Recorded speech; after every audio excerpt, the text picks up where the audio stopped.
I'm down in Margate with the task force to find out what really happens when a young person is being trapped, but to look at it from the different side of the fence, because we're often looking at it from parents worried about our children.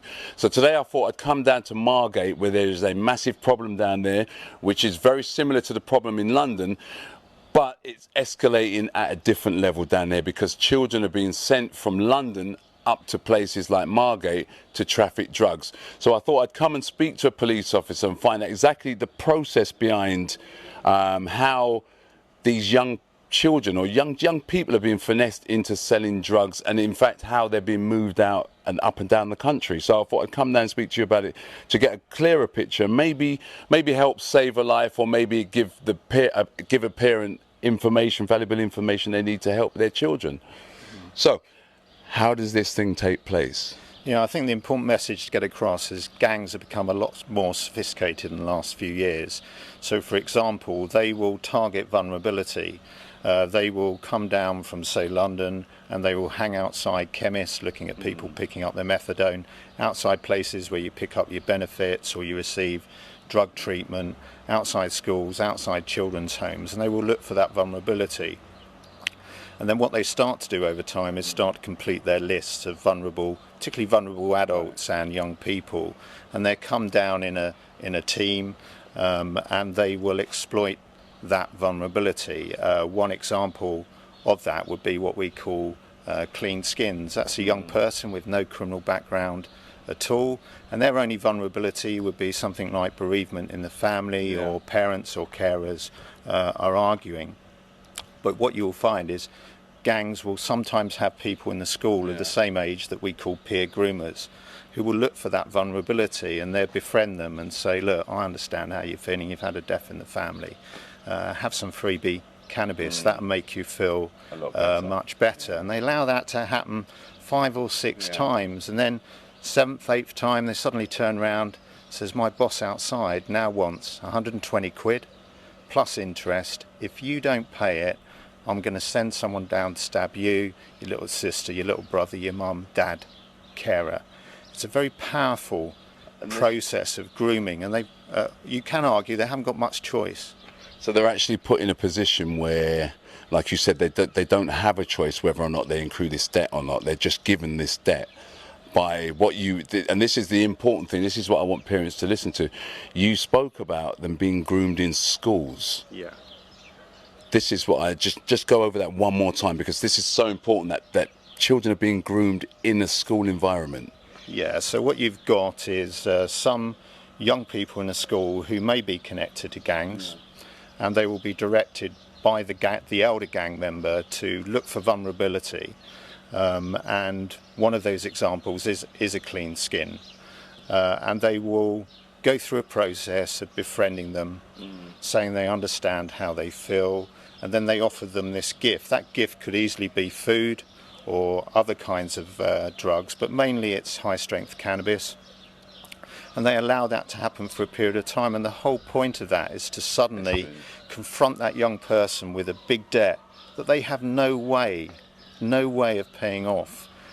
So that's why we say they haven't really got much choice in being part of that gang, and that process can be really slick. It can occur going from clean skin to dealing on behalf of the gangs in a 12-week period, and that's what I mean by the sophistication of gangs now. So in a 12-week period, a child, a seemingly normal child, could go from being a normal child at school to somebody who is selling drugs on the streets. Yes. Because of a debt that they've accrued, because they were finessed into believing that somebody cared about them, etc., etc. That's how sophisticated it is. Yeah, and it all becomes about coercion and control once they've established the debt. And I think it's during that period of grooming that the most important thing that we're doing is keying into the schools, engaging with young people and saying, this is the grooming process, please be alert to it and respond to it and offer support as peers to other people your same age to try and protect them from that. And all I've got locally when we go into the schools is a really resounding response to saying, we want to do something about this. And this input we've got has really helped us in understanding, in supporting our friends, that we see we do see as vulnerable. And what you do find is many of the young people are aware of some of these tactics. So we learn as much from them as we give ourselves in terms of knowledge. Because there's a lot of fear amongst young people, and this is one of the things we discussed when we had that wonderful presentation, is that young people know when somebody is being enlisted in a gang, but they're scared to help. Is that how's that? Are they just scared of authority? Are they just scared of the gangs and repercussions? I think the reality is there's some recent research that has kind of labelled young people in that situation as passive observers, and what's happening is they're seeing it happening, but they don't feel that they've got the skills to intervene, to support, to disrupt that grooming process happening. So for us, the key to that is really helping them in school inputs to role play those scenarios and start developing the skills to support others of their own age and intervene at the right time. That's amazing. One of the alarming things that jumped out when we had our talk this morning was how young people see risk. That jumps straight out at me. That most young people in that survey. Can we just talk about risk for a second? I think that's really important to talk about risk, how young people see risk. Yeah, it's something that's really surprised me in terms of what young people see as low risk.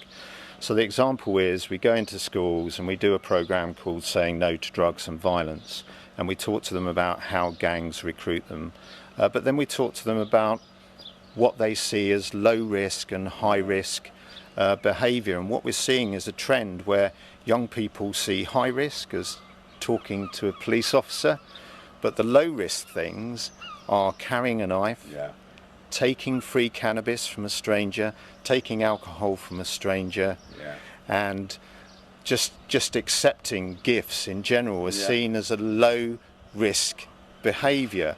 But then what we say to young people is those low risk behaviours are the very behaviours that the gangs use to groom you with. So we turn that on its head.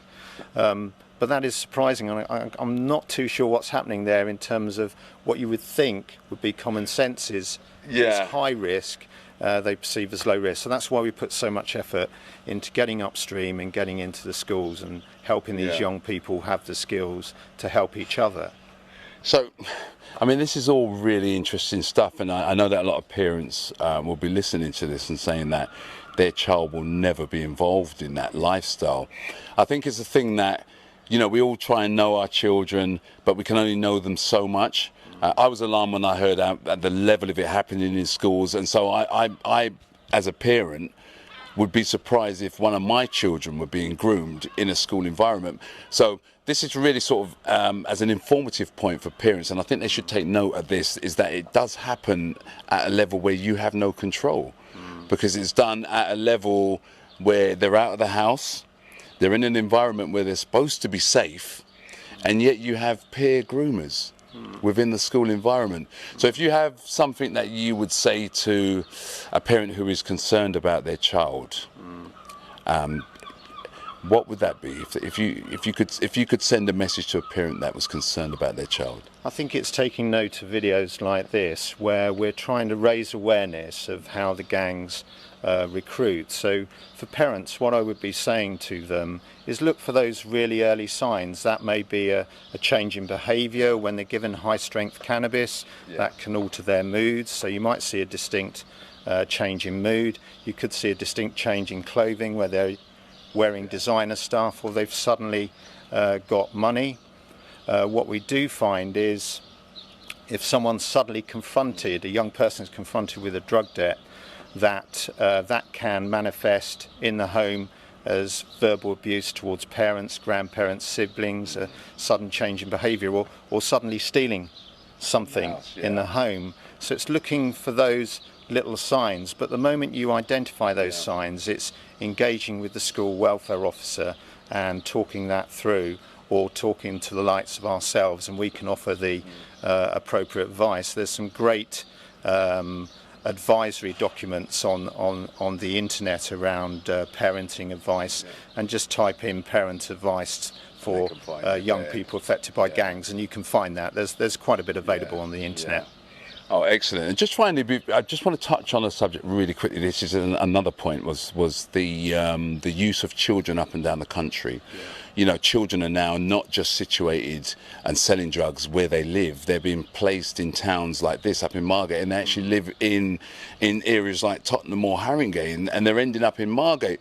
How does that happen very quickly? How does that work? I think that's very much a product of really a sophisticated way of grooming. What you will find is that the gangs will, in a really fine way, hone into vulnerability. And I think a bit of advice for parents as well is to, if their children start climbing out of the bedroom window at night, in the early stages, that's the point to try and get the support for that young person, because what may be happening, it's not always the case, but what may be happening is that they will be linking up with gang members who will be taking them off somewhere to deal drugs on their behalf. And the reality is, the gang members that are arranging that are taking none of the risk. All of the risk falls with that young person. They're fronting really high risk there. So if they get caught, they get prosecuted for drug dealing, or if they lose those drugs, they will get attacked because they incurred a debt with the gang. Stories of that. So one of the biggest challenges for us, I think, in the coming years is working much better together in an integrated way, but not just locally, but working more closely with our London partners and with other seaside towns.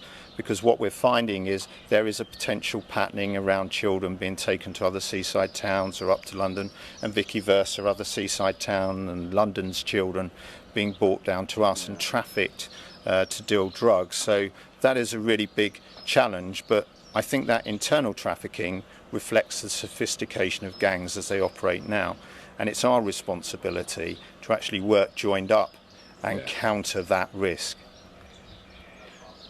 I'm just truly astounded at the sophistication. First of all, I've learned so much today, and I'm really hoping that as a parent or as a youth worker out there, you'll be able to take some value from this or show it in a school somewhere, because this type of information needs to be spread to young people. It needs to get to young people. Young people need to understand that they could be, in fact, being groomed. So it's not necessarily about having those cool friends, it's about having the right friends, and it's not about having those things that you're going to have to be in debt for, because that's another worrying thing, and that's really alarming for me as well. I'm going to be talking a lot about children in debts, and so yes, so do use this as an informational tool, do share it, do put it on a platform somewhere, and hopefully we can start saving these young people.